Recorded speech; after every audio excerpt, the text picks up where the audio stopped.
오늘 설교하기 전에 한 가지 축하할 일이 있습니다. 우리 윤재강 학생이 라크로스라고 이렇게 스포츠를 하는데 그 팀이 계속 연패, 한 골도 못 넣고 경기를 계속 졌는데 오늘 2골을 넣었대요. 그 팀이 2골을 넣었는데 2골을 넣어서 이긴 게 아니고 역시 또 졌답니다. 근데 그 2골 중에 재강이가 1골을 넣었대요. 그래서 나중에 혹시 보면 축하한다고 좀 전해주시기 바랍니다. 일주일 동안 어떻게 잘 지내셨습니까? 저는 어제 제 그 아들이랑 공원에서 파크에서 정말 오랜만에 아주 오랜만에 그 야구공을 서로 이제 받고 던지는 캐치볼을 좀 했습니다. 몇 개 안 던졌거든요. 근데 지금 오른쪽 어깨가 떨어져 나가려고 그럽니다, 지금. 거기다가 허리도 아프고, 무릎도 아프고. 그래서 어제 저녁에 그러고 오늘 아침에 일어나서 몸이 안 좋은 걸 보고 제 마음속에 그런 생각이 좀 들었습니다. 나는 어릴 때 그렇게 좀 비실비실한 어른들을 보면서 어떻게 몸 관리를 했길래 저렇게 되었을까? 나는 나중에 늙어도 쌩쌩하게 늙어야지. 그렇게 생각했거든요. 그런데 그러면서 제가 이제는 내가 그때 생각했던 그게 얼마나 어리석었는가라는 것을 생각을 하게 됩니다. 근데 한편으로 또 제 마음속에 드는 생각이 어떤 거냐면 그러면 육신은 이렇다 치더라도 우리의 영적인 상태는 지금 어떻게 됐을까? 내 영적인 상태는 어떨까? 그 생각을 좀 했습니다. 내 영적인 상태도 만약에 영적인 눈이 있고 영적인 귀가 있고 어깨가 있고 팔이 있다고 한다면 내 영적인 그러한 눈과 귀, 어깨도 비실비실해져 갈까? 아니면 영적인 몸은 튼튼해져 가지고 아주 강건하게 그렇게 하루하루 살아가는 삶일까라고 이렇게 돌아보니까 자신이 없는 겁니다. 매일 똑같은 삶에 똑같은 그런 일상 속에서 과연 그리스도인으로서 영적 전쟁이라는 것이 무엇일까? 어쩌면 우리의 삶이 굴을 파고 들어가가지고 돌을 닦는 것과 별반 다를 바가 없는 것 같아요. 만나는 사람도 한정적이고. 그래서 문득 그런 생각을 좀 해봅니다. 우리가 영적인 전쟁을 싸운다라는 것은 세상 밖으로 나가는 것을 이야기합니다. 동굴에서 돌을 닦던 그러한 삶에서 그런 시간에서 이제 벗어나서 동굴을 나가서 의도적으로라도 만나서 그들에게 예수 그리스도 복음을 전하는 삶이 되어야 된다는 겁니다. 그래서 저는 제 이제 삶에서 한 가지 결심한 것은 무슨 지금까지도 그러려고 부단히 노력을 했지만 일주일 동안에 꼭 한 사람 이상은 만나서 그 사람에게 대화를 통해서 믿음이 무엇인지 복음이 무엇인지를 꼭 전하는 좀 그런 시간을 가져야 되겠다. 뭐 굳이 내가 만날 수 없는데 만나려고 하는 그런 것보다는요, 일상적으로 내가 만날 수 있는 그 사람에게 복음을 알지 못하고 또 교회를 다니지 않으면 그 사람에게 그러한 메시지를 전하고 어떻게 하면 내가 그 신앙적인 도움을 줄 수 있을 것인가, 좀 내가 그렇게 힘을 써야 되겠다라고 결심을 했습니다. 우리 성도님들도 내가 영적인 전쟁, 믿음으로 이 땅의 삶을 살아가는 것이 무엇인가 라는 것을 다시 한번 생각하고 한번 그러한 영적인 전쟁, 그리스도의 군사로서 이 땅의 삶을 살아가는 것이 어떤 것인지를 다시 한번 고민하면서 육신은 노쇠하고 쇠약해서 간다 할지라도 우리의 영적인 파워는 시간이 가면 갈수록 더 강력해져서 하나님 보시기에 정말 아름다운 그런 모습으로 살아가는 우리가 좀 되었으면 좋겠습니다. 어릴 때 TV 코미디 프로를 보는데요. 이제 한 집에 애가 나왔습니다. 근데 이 아이의 이름을 짓는데 아이를 진짜 오래 사는 이게 명이 긴 아이로 이렇게 되고자 이 아이의 이름을 짓는데 그 이제 노래를 막 하는데요. 제가 그 이름을 한번 제가 읽어보겠습니다. 들어보셨을 거예요. 김수완무. 거북이와 두루미, 삼천갑자, 동방삭, 치치카포, 사리사리센터, 워리워리 세프리깡, 무드셀라 구름이, 허리케인의 담벼락, 담벼락의 서생원, 서생원의 고양이, 고양이엔 바둑이, 바둑이는 돌돌이. 이게 이름이라는 겁니다. 제가 설교 시간에 이런 코미디 이야기를 해서 좀 그간데요. 제가 어릴 때 이 이름을 들으면서 이야, 왜 이렇게 이름을 지었을까? 여기에는요, 아이가 오래 살았으면 좋겠다라는 그 의미의 요 이름을 붙이는데, 뒤에 보면요, 이게 끝말잇개가 나와요. 끝말잇개가 나오는 이유는 저승사자가 아이를 데리러 왔을 때 끝말잇개를 해서 끝까지 이름을 다 부르려면 끝말잇기가 끝나야 되는데 그게 끝나지 않고자 원하는 그런 마음으로 이렇게 이름을 지었다라고 이렇게 되어 있습니다. 근데 어릴 때 제가 이야기를 들으면서 요 안에 보면 성경의 인물이 한 명 나옵니다. 무드셀라. 초등학교 때 제가 그 코미디 프로를 보면서 야, 도대체 무드셀라라는 사람이 성경에 어디에 나오지? 왜 이 무드셀라라는 이름이 아이를 오래 생명이 길게 명이 길게 장수하기를 원하는 그 아이 이름에 성경의 인물까지 넣었을까? 상당히 궁금했습니다. 그래서 시간이 지나면서 성경을 보게 되고 그 안에서 무드셀라라는 이름을 발견하게 되었습니다. 오늘 우리가 하나님의 사람 9번째로 살펴보는 이 인물이 누구냐면 무드셀라입니다. 무드셀라는 성경에서 가장 오래 산 인물입니다. 몇 살까지 살았습니까? 969세. 복도 많죠, 그죠? 969세. 야, 엄청납니다. 근데 우리도 오래 살아야 됩니다. 어떻게 해서든지 오래 살아야 됩니다. 그런데 오래 살아야 될 이유가 어떤 이유인지를 제대로 우리가 깨닫고 오래 살아야 되는 겁니다.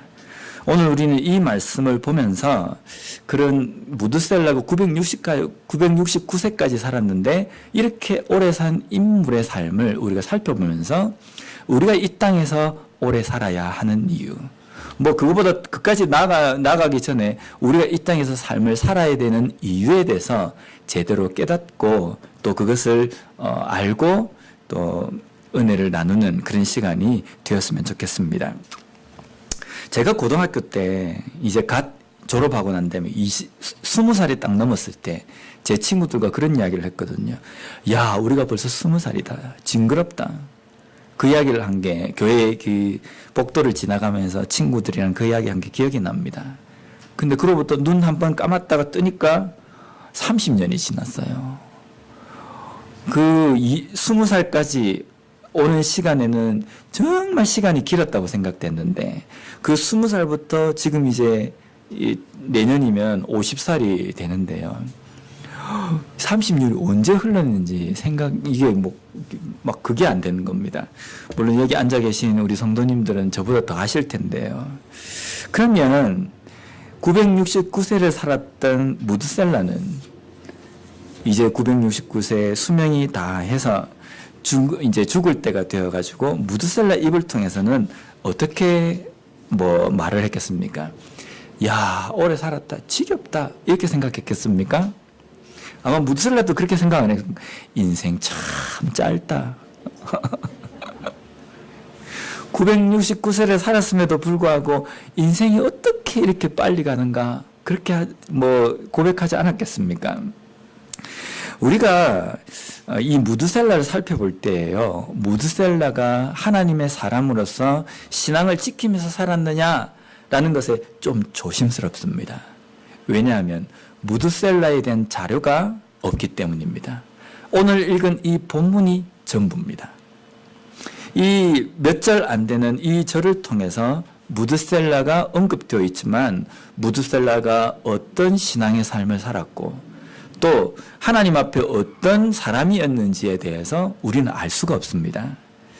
그래서 무드셀라를 믿음을 지키며 산 사람이라고 말하기도 좀 그렇고 또 그렇지 않다라고 이야기도 아주 조심스러운 그런 부분이 있습니다.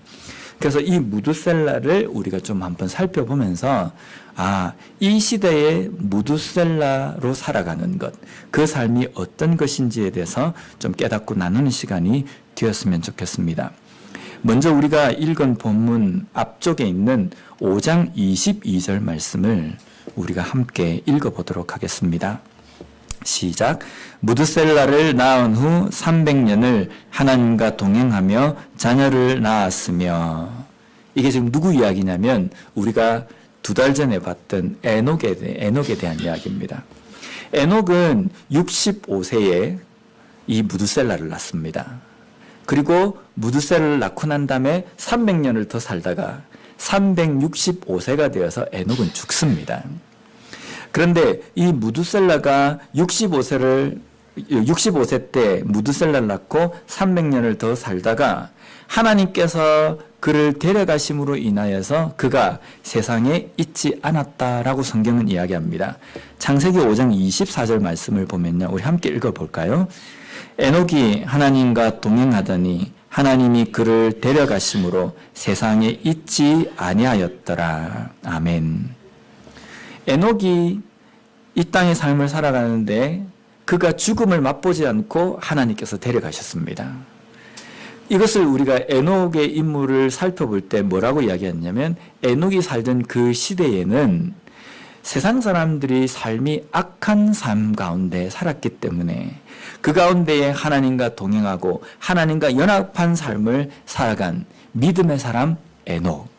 그 에녹은 하나님께서 죽음을 맛보지 않고 데려가셨다라고 이렇게 이야기합니다. 그래서 에녹은 어떤 사람입니까? 믿음의 사람이다라는 겁니다. 그런데 그 타락한 시대에 하나님의 말씀대로 믿음으로 살아갔던 에녹이 65세에 아들을 낳고 이름을 뭐라고 짓느냐면 무두셀라라고 이렇게 짓습니다.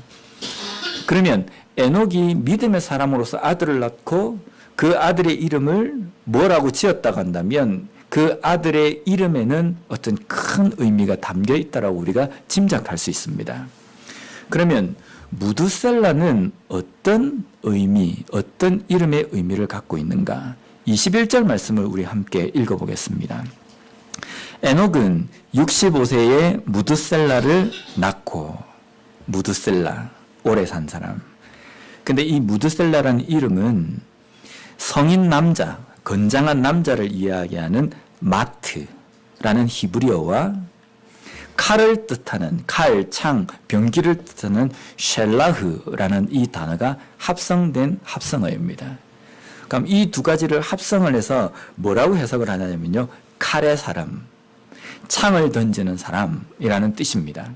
무드셀라는 이름은 칼을 던지는 사람, 창을 던지는 사람, 이 사람입니다. 그래서 이걸 가지고 신학자들이 여러 가지로 해석을 합니다. 먼저 한 가지 해석하는 신학자들이 해석하는 내용이 뭐냐면 이 사람은 칼의 사람이다. 창을 던지는 사람이다. 라고 이걸 이야기하면서 뭐라고 그러냐면요. 이 사람은 평생 칼을 들고 무기를 들고 사냥을 했던 사람일 것이다. 그래서 들을 뛰어다니고 그리고 그 짐승들을 잡고 이러기 때문에 아주 건장한 사람이었을 것이다. 그래서 건장한 사람이었기 때문에 무드셀라가 969세까지 살았다는 이 말을 뒷받침해 준다라는 해석이 있습니다. 그런데 이 해석은 좀 문제가 있습니다.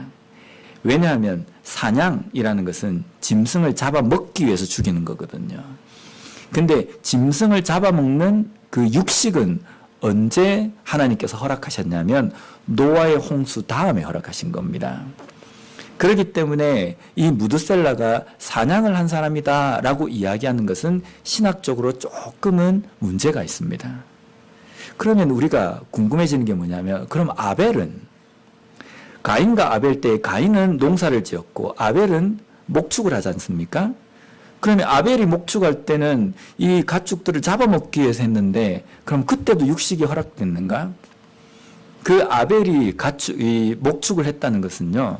그 짐승을 잡아먹기 위해서가 아니라 소나 양을 통해서 젖을 얻고 또 털과 가죽을 얻기 위해서 목축을 했다라고 이야기합니다.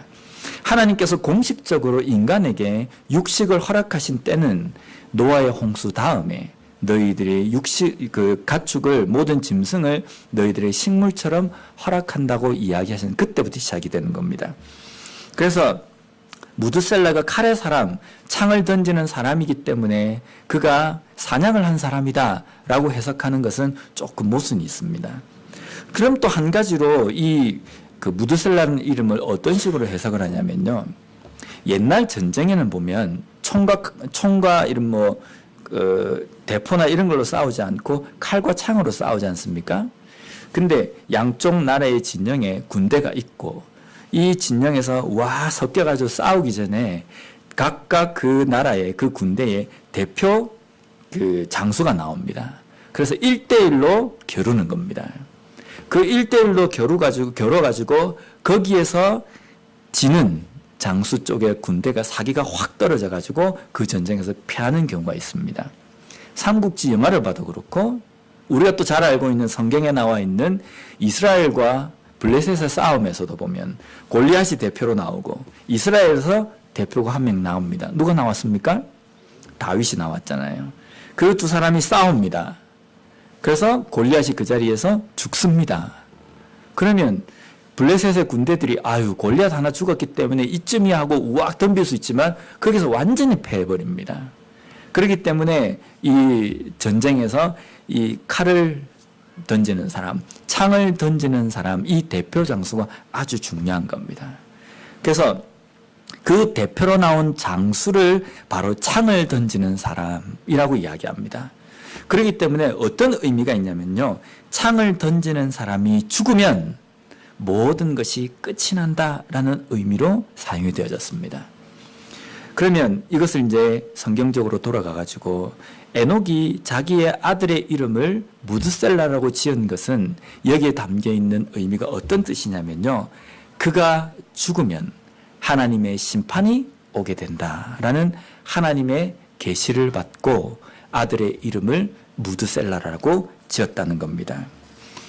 왜 에녹이 그런 이름을 지을 수 있도록 계시를 받았는지 지금부터 우리가 이 말씀을 통해서 좀 이렇게 살펴보려고 합니다. 에녹 이후에 족보를 보면요. 무드셀라는 187세에 라멕을 낳습니다. 이 라멕이 누구냐면 노아의 아버지입니다. 노아 잘 아시죠? 예. 무드셀라가 187세에 라멕을 낳고 그리고 이 노아가 계시를 받은 나이가 몇 세 때냐면 480세입니다. 노아가 600세에 땅에 홍수가 있습니다. 그리고 그 600세에 홍수가 있기 전 120년 전에 하나님께서 노아에게 이 땅을 물로서 내가 심판할 것이다. 너는 방주를 준비하라 라고 명령하십니다.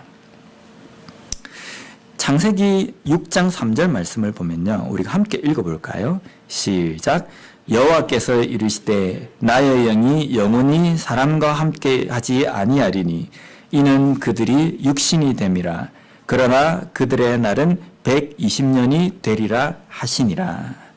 여기에 120년이라는 이 단어가 이 신학자들 사이에서도 이게 의견이 갈립니다.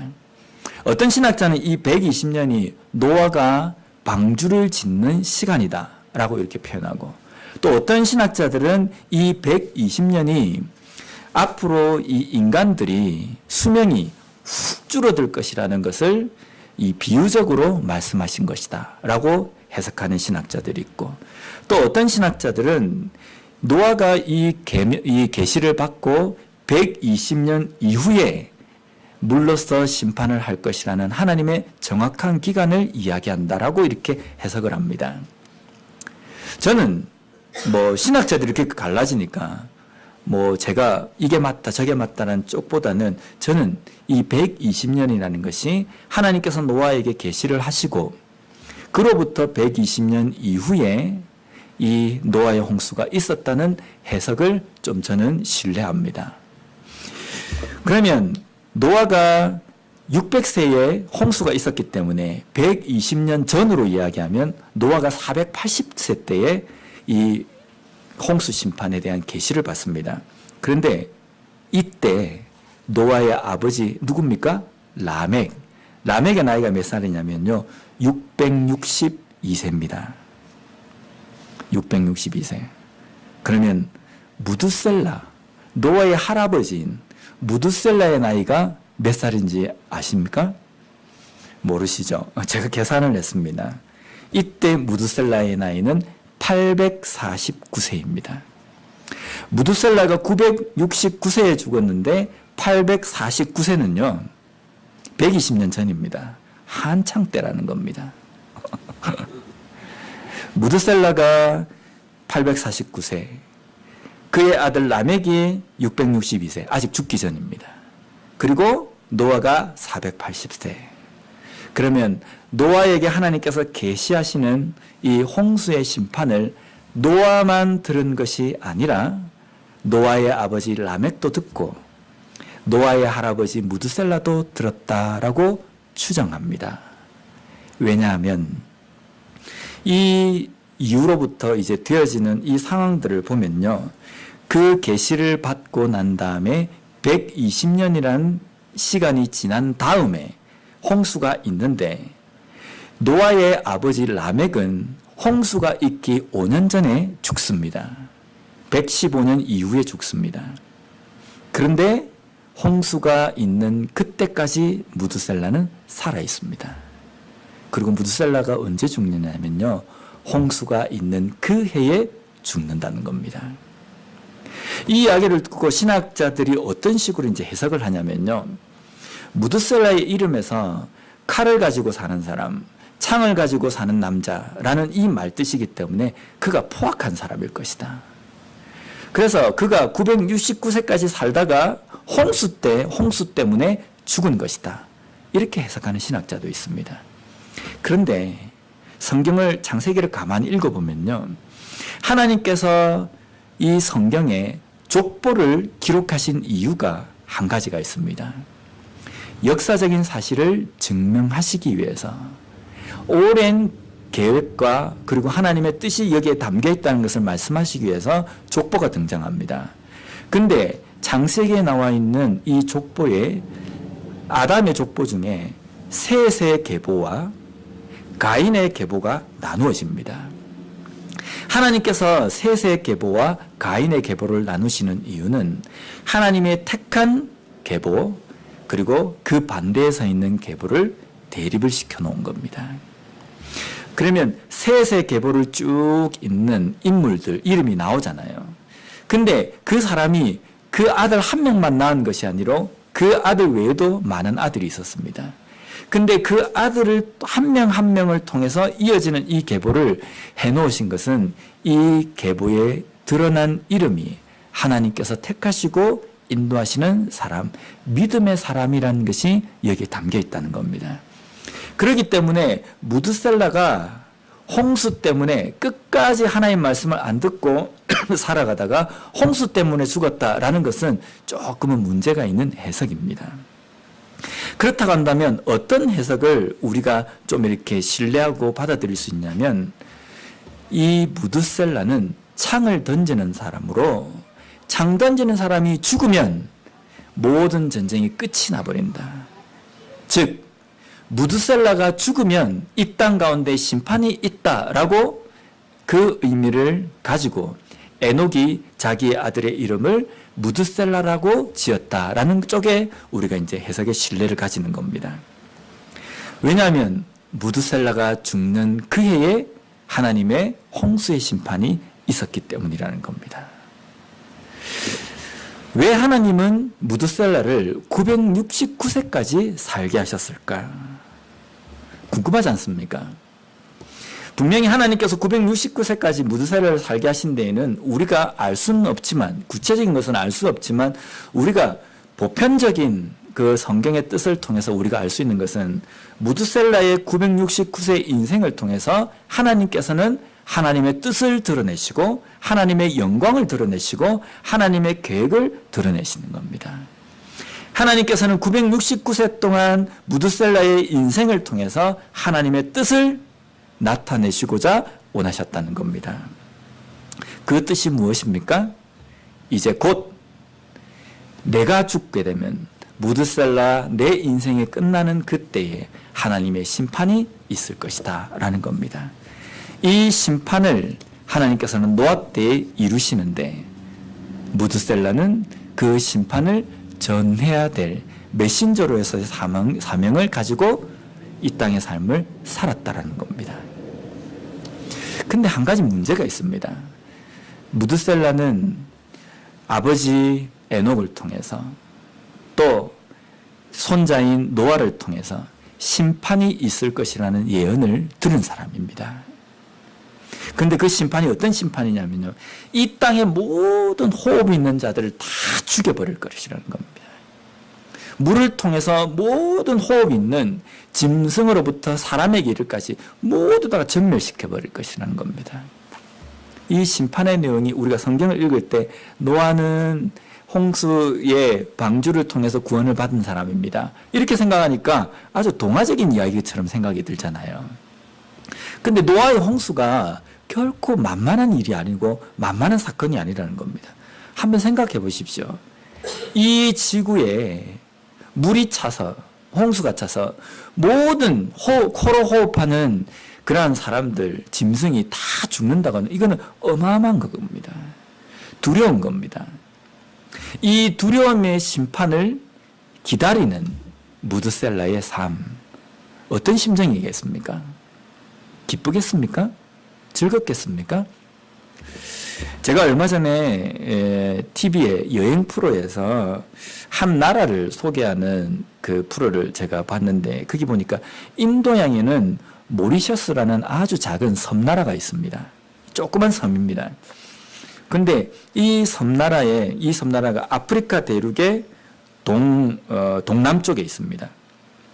근데 그 동남쪽에 있는 이 모리셔스라는 조그만 섬나라에 산이 하나 있는데 르몬산이 하나 있습니다.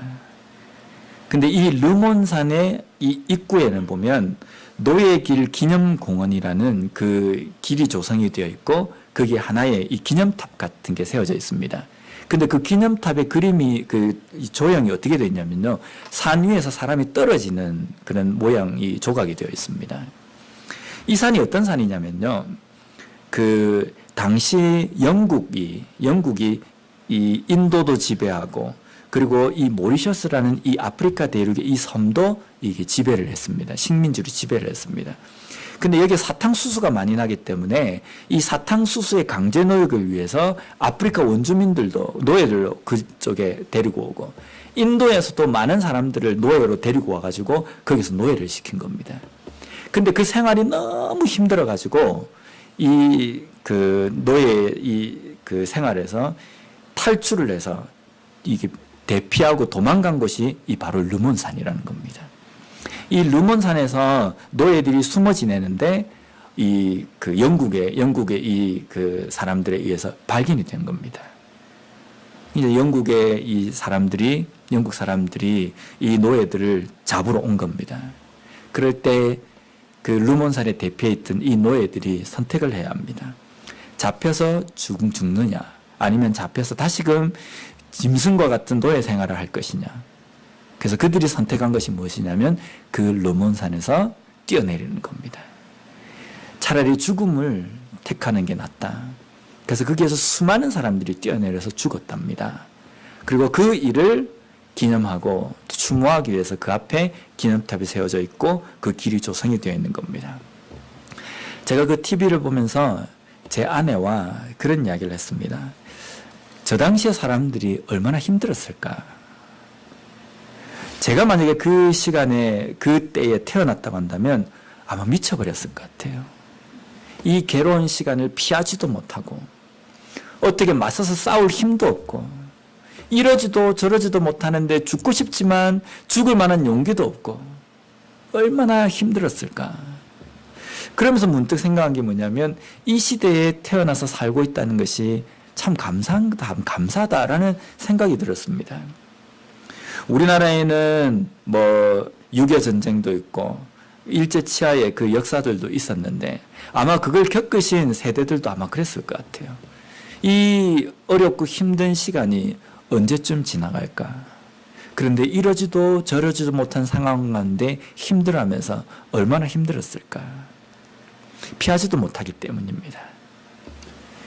무드셀라가 969세까지 장수했다라는 것만을 가지고 야, 무드셀라가 복된 사람이다라고 우리가 말할 것이 아닙니다.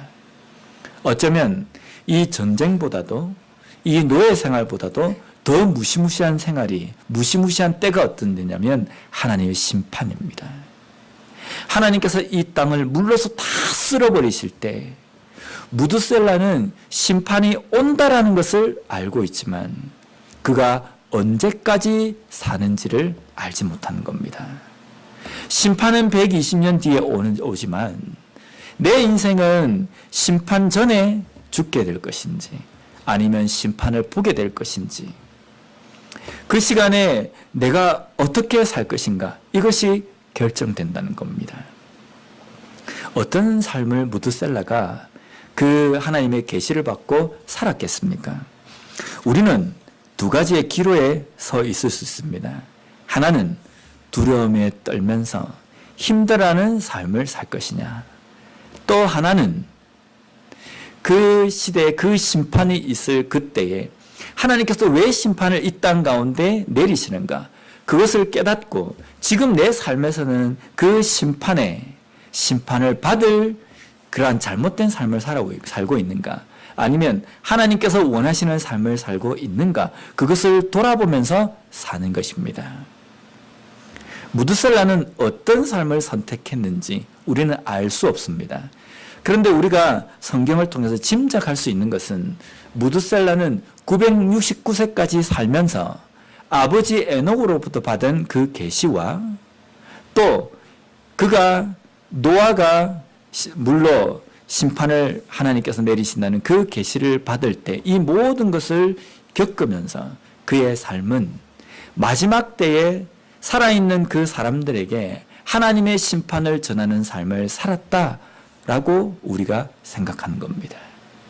무드셀라의 인생은요, 단순하게 969세를 장수하면서 사는 문제가 아니라 하나님께서 주시는 그 심판의 메시지를 세상 사람들에게 전하면서 살았다는 겁니다. 그의 삶 속에서는 분명히 두려움도 있을 겁니다. 언제 이 심판이 올 것인지, 내가 이 심판을 겪게 될 것인지, 그렇지 못할 것인지라는 겁니다. 오늘 이 시대에 우리가 무드셀라처럼 삶을 살아간다. 이 시대의 무드셀라로 우리의 인생을 살아간다. 어떤 의미가 있습니까? 우리 또한 곧 있을 예수님의 재림, 심판의 때를 기다리는 사람입니다. 근데 무드셀라와 다른 것은요, 우리가 언제 죽을지도 모르고 그 심판이 언제 올지도 모른다는 겁니다. 그렇기 때문에 우리는 심판이 곧 있을 그것을 기다리는 사람으로서 우리에게는요, 이 심판에 대한 두려움이 있어야 된다는 겁니다. 왜냐하면 예수님께서 다시 오셔서 이 땅을 심판하실 때는 이 심판은 홍수의 심판과는 뭐 이렇게 비교가 된다 안 된다 이 표현보다 아마 더 무시무시할 겁니다. 그 위협적이고 그 힘든 그 공포의 두려움의 그 심판이 곧 온다는 겁니다. 언제 옵니까? 언제인지 모른다는 겁니다. 언제인지 모르는 심판이지만 그 심판은 두려운 심판이 될 것입니다. 그런데 문제는 뭐냐면 이 시대를 살아가는 그리스도인의 마음속에 과연 예수님의 재림의 그 심판을 두려운 마음으로 기다리고 있느냐라는 겁니다. 우리는 별로 그렇게 두려움을 잘 갖고 있지 않는 것 같아요. 왜냐하면요, 믿음이 좋기 때문이 아니라 내가 죽기 전까지는 심판이 안 올 거라는 그 확신이 우리 삶 속에 있기 때문입니다. 아, 나는 절대로 심판을 보지 않을 거야. 그러니까 우리가 어떤 기도를 합니까? 하나님, 1년만 더 살게 해주십시오. 5년만 더 살게 해주십시오.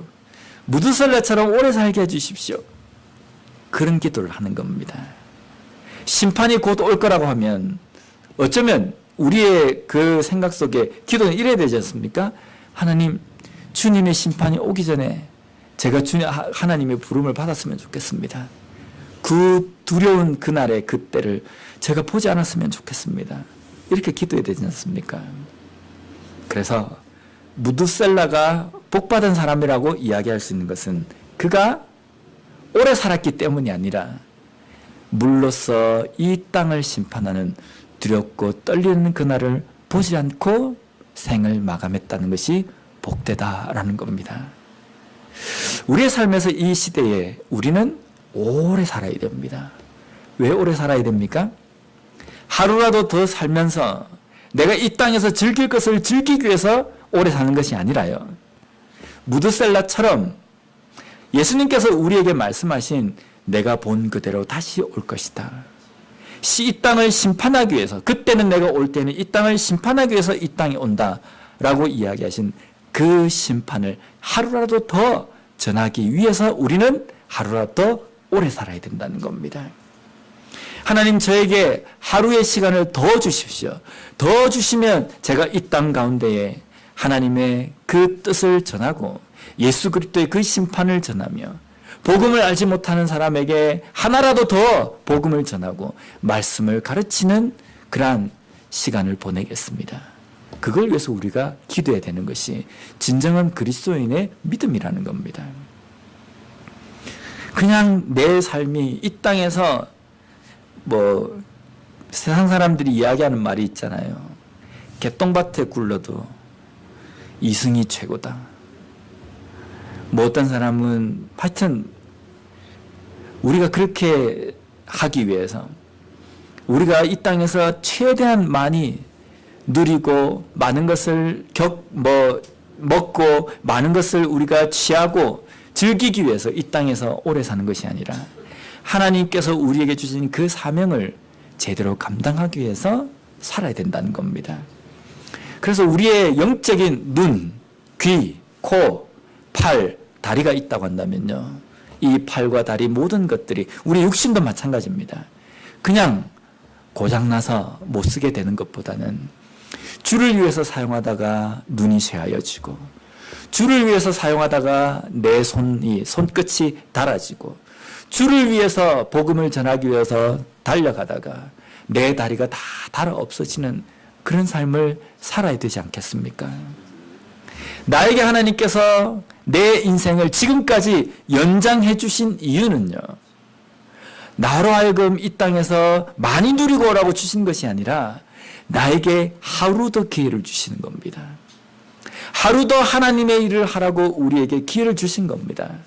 나에게 지금이라도 이렇게 건강을 주신 이유는요. 그 건강을 가지고 예수님께서 우리에게 말씀하신 그 복음을 전하라고 주신 겁니다. 믿지 않는 사람 한 사람이라도 더 만나서 그들에게 예수 그리스도의 심판을 전하며 예수 그리스도의 그 복음, 구원의 메시지를 전하라고 우리에게 주신 기회라는 겁니다. 그 기회를 받은 자로서 이제 오늘 이후로부터 우리의 삶이 얼마 남았는지 아무도 모릅니다.